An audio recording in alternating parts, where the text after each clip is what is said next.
सुबह सवेरे sponsored by Finsapient institute. Finsapient institute Bharat और ब्रिटेन में स्थित विश्व प्रसिद्ध संस्थान आपके लिए ग्लोबल सीए पाठ्यक्रम लाता है। बैंकों के प्रमुख द्वारा स्थापित संस्थान अपने प्रशिक्षित पेशेवरों के नौकरी प्लेसमेंट की गारंटी देता है।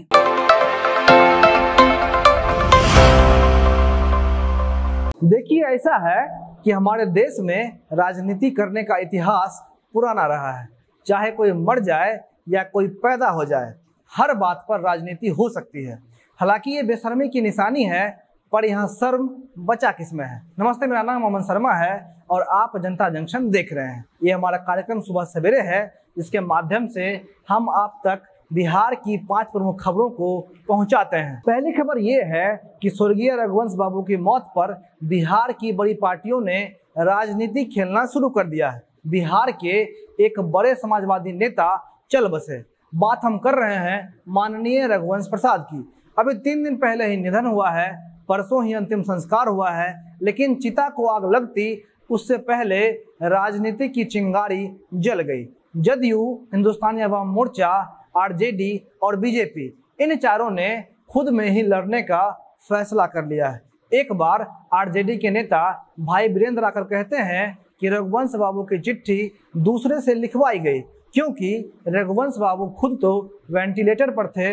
वहीं फिर अपने बात को काटते हुए भाई वीरेंद्र ये भी कहते हैं कि नीतीश जी ने रघुवंश बाबू को यह प्रलोभन दिया था कि अगर आप आरजेडी से इस्तीफा दे देते हैं तो आपके बेटे को एमएलसी बना देंगे।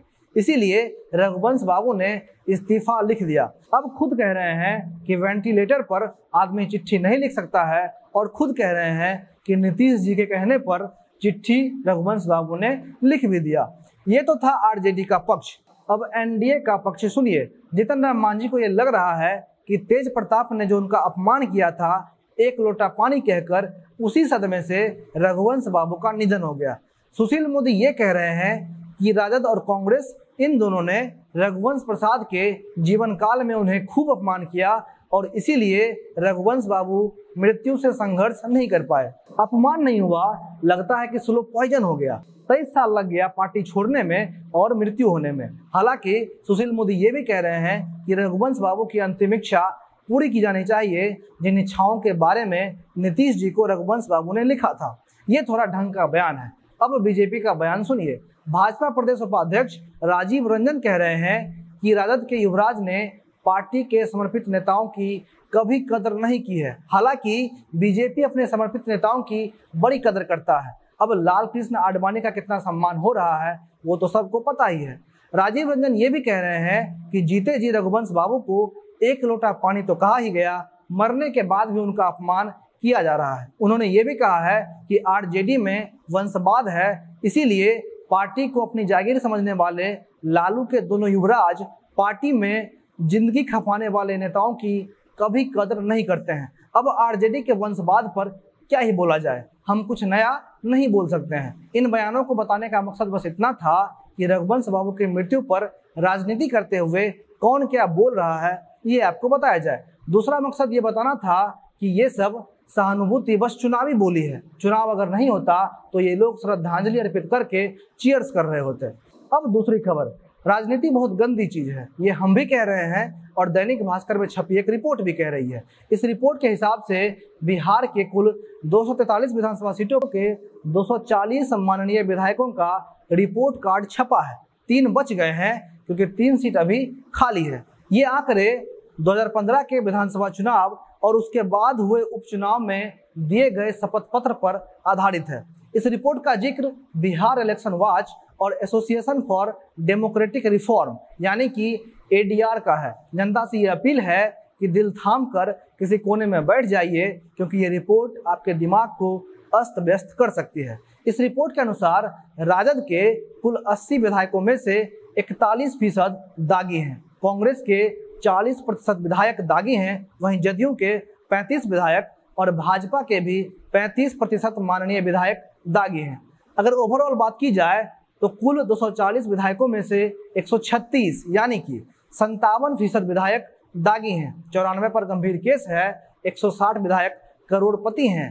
94 विधायक की शैक्षणिक योग्यता 5वीं से 12वीं तक की है और 134 विधायकों की शैक्षणिक योग्यता स्नातक या उससे अधिक है। वहीं 9 विधायक ऐसे हैं जिन्होंने शैक्षणिक योग्यता साक्षर घोषित की है। ये रिपोर्ट चीख कर ये कह रही है कि भले ही माननीय विधायक कम पढ़े लिखे हों, लेकिन पैसे और रसूख के मामले में इनका कोई सानी नहीं है। और फिर हम आप ये कहेंगे कि माननीय विधायक महोदय 5 साल आपके दरवाजे पर क्यों नहीं आते हैं। अब आगे सुनिए।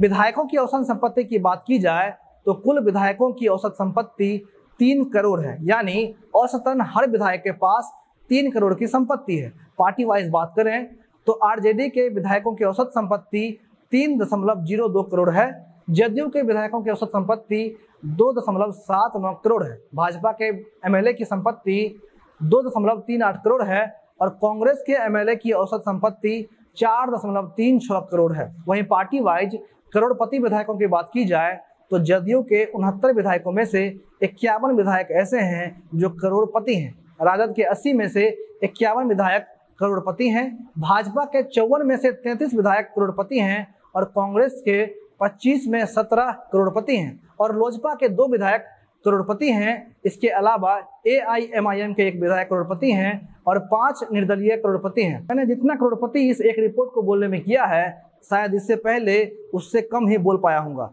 अब जब धन सेठों की बात हो रही है तो सबसे कम संपत्ति वाले विधायक की बात भी होनी चाहिए। सबसे कम संपत्ति वाले विधायक अस्मित ऋषिदेव हैं जो जदयू से आते हैं और उन्होंने अपनी संपत्ति 9.8 लाख बताया है। ये पूरे बिहार की समरी है, लेकिन हर विधानसभा वाइज घूमना है तो हम इस सीरीज की वीडियो भी कर रहे हैं, उसे जरूर देखिएगा। अब तीसरी खबर, बिहार के पूर्व स्वास्थ्य मंत्री तेज प्रताप यादव को रांची पुलिस लॉकडाउन के उल्लंघन के आरोप में नोटिस भेजेगी। ये नोटिस CRP की धारा 40A के तहत भेजा जाएगा। तेज प्रताप पर एक FIR दर्ज हुई थी और उसी के आधार पर रांची पुलिस तेज प्रताप का पक्ष जानने के लिए तेज प्रताप को नोटिस भेजेगी। तेज प्रताप जब पिता लालू यादव से मिलने के लिए गए थे तो रांची के एक होटल में रुके हुए थे। लॉकडाउन की वजह से इस होटल में किसी के ठहरने पर रोक लगी हुई थी, लेकिन तेज प्रताप वहीं पर ठहरे हुए थे। किसी ने थाना को सूचित कर दिया और छापेमारी में तेज प्रताप को होटल के अंदर ही पाया गया था। तेज प्रताप ने अधिकारियों से बात करके उन्हें भेज दिया, लेकिन बाद में उनके खिलाफ किसी ने FIR दर्ज करवा दिया। तेज प्रताप पर 2 आरोप है। पहला ये कि वो एक ऐसे होटल में रुके थे जहां पर रुकने के लिए पाबंदी थी, और दूसरा ये कि पिता से मिलने के बाद उन्हें 14 दिन तक क्वारंटीन में रहना चाहिए था, लेकिन तेज प्रताप ने घूम कर दिन भर शॉपिंग भी की थी और फिर सड़क मार्ग से पटना लौट गए थे। और इन्हीं आरोपों के तहत रांची पुलिस तेज प्रताप को नोटिस भेजने की तैयारी में है। अब चौथी खबर, बिहार में चुनाव है और मोदी साहब दिल्ली में बैठकर हर दिन एक पार्सल नीतीश कुमार को बिहार वासियों के लिए भेज रहे हैं। एक कुरियर आज भी आया है। खबर यह है कि दरभंगा के मेडिकल कॉलेज को अपग्रेड करके उसे एम्स बनाया जाएगा। इससे एक फायदा ये होगा कि एम्स बनने के बाद वहां सुअर नहीं भटकेंगे। सुअर भटकने का वीडियो हम पहले ही आपको दिखा चुके हैं। एम्स के बाद खबर यह है कि नमामि गंगे प्रोजेक्ट पर और अमृत योजना के तहत स्वच्छ जल पहुंचाने के लिए भी काम होगा।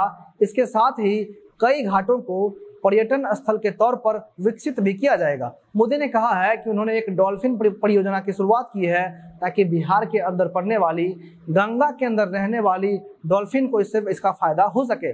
लगता है मोदी जी बिहार के हर जीव को इस बार समृद्ध कर देंगे। पूरा भारत घूमकर आए हैं, इसीलिए बिहार आने में थोड़ा लेट हो गया है। अब चुनाव है, ये बस इत्तेफाक है। अब अंतिम और 5वीं खबर, एक बड़ी खबर कल औरंगाबाद से आई है, जहां कल बिहार के कृषि मंत्री डॉक्टर प्रेम कुमार के ऊपर जानलेवा हमला हुआ है और प्रेम कुमार के साथ साथ भाजपा विधायक को भी निशाना बनाया गया है। हालांकि राहत की खबर यह है कि दोनों को पुलिस ने बचा लिया है और इस बात पर आरोप लगाया जा रहा है राजद के समर्थकों पर। औरंगाबाद में एक गो प्रखंड है जहां बंदया थाना क्षेत्र के चपरा गांव में कल शाम राज्य सरकार के कृषि, पशु और मत्स्य संसाधन मंत्री और भाजपा के वरिष्ठ नेता प्रेम कुमार पर जानलेवा हमला हुआ है। प्रेम कुमार का कहना यह है कि वो जनसंपर्क के लिए गए हुए थे और उसी वक्त 20-25 की संख्या में कथित तौर पर राजद के समर्थक आए और उन पर हमला कर दिया। हालांकि सुरक्षा कर्मियों ने उन पर हुए हमले को नाकाम कर दिया है और वो बाल बाल बच गए हैं। आज इतना ही। आप जनता जंक्शन देख रहे थे। मेरा नाम अमन शर्मा है। बहुत बहुत धन्यवाद।